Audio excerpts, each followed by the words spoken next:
a stereotype in giallo movies is that they're supposed to have awesome music. This one, Murder Rock, does not.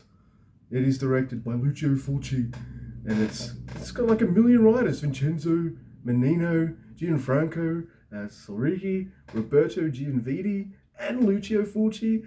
This is a movie that feels like it has four writers. It really does. It feels like there's four writers because this movie goes in all sorts of weird and different directions and doesn't really make sense. And for a movie that has four writers and is 88 minutes long, there's lots of padding. The movie starts with the with the title sequence with a crap song. Then the movie starts with another crap song, but they're dancing to it.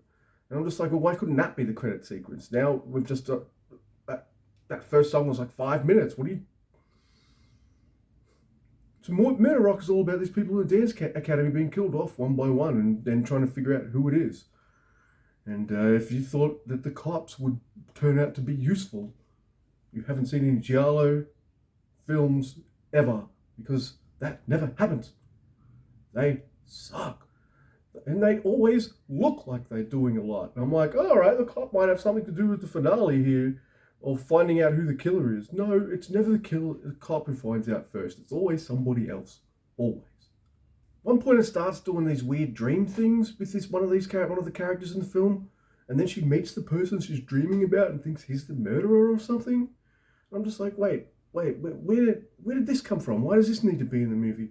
Now, how many movies are in this movie? This is like feels like two movies now.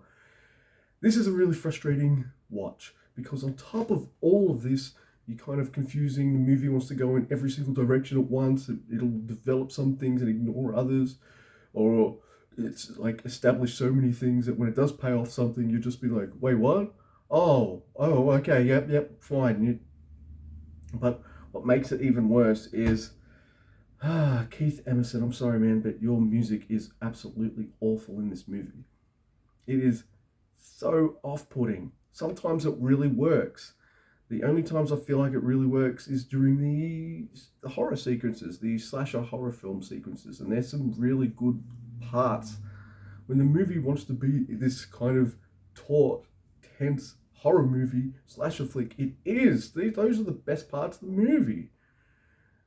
Lucio Fulci is a master at it. Like, even if it's a character you don't even know, you just know she's in danger. It's usually a woman, and that something's going to happen to her, or she might get away. So I like that he can rack the tension up like that, but this movie's just too much of a mess. It's all over the place. There are too many characters in this movie. Too many. Characters enough, I don't know, too many red herrings, too many things going on. It's a kitchen sink movie, I feel like. I feel like they made something, realized they didn't have enough time, or nothing. I don't know what went into making this film. I just know that it just feels like a rushed mess. Sorry. I will say though, the ending's really good. 4 out of 10. Yeah, the ending to Murder Rock is damn good. And I liked it. Even though the killer and that person's reason for killing ended up being the cliched women be crazy. Because giallo films, right? Yeah. Not the best.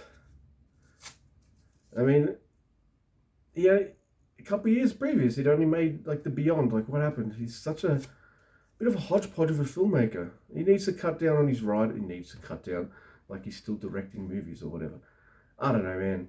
Too many writers. Too many chefs in your kitchen, Mr. Fulci.